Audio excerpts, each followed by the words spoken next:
এই কুয়াশা ভরা শীতের মাঝে গরম গরম চপ খেতে কিন্তু খুব ভালো লাগে।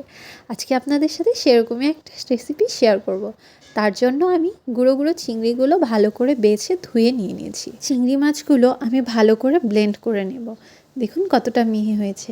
এবার আমি সামান্য পরিমাণ খেসারির ডাল ব্লেন্ড করে নিয়ে নিয়েছি। সবগুলো বাটা হয়ে গেলে আমি চিংড়ি মাছের পেস্ট এবং সাথে দিয়ে দেব খেসারির ডালের এই পেস্টটা। আমি সামান্য পরিমাণই দিচ্ছি, আমি মাছের পরিমাণটাই বেশি রাখবো।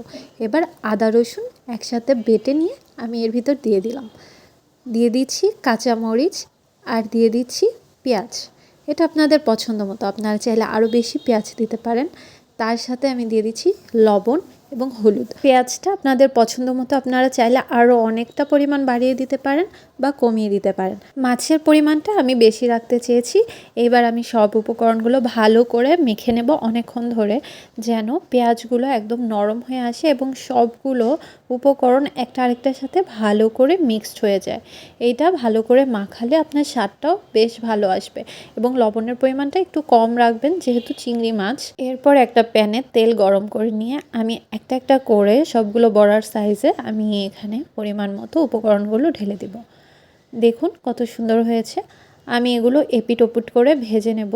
অবশ্যই এপিট ওপিট করে ভালো করে সময় নিয়ে ধৈর্য সহকারে ভাজতে হবে।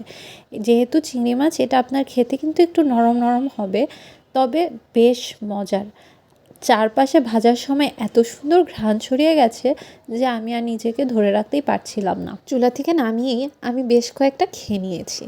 এই তো আমার বড়া ভাজা শেষ। দেখুন তো কেমন হয়েছে।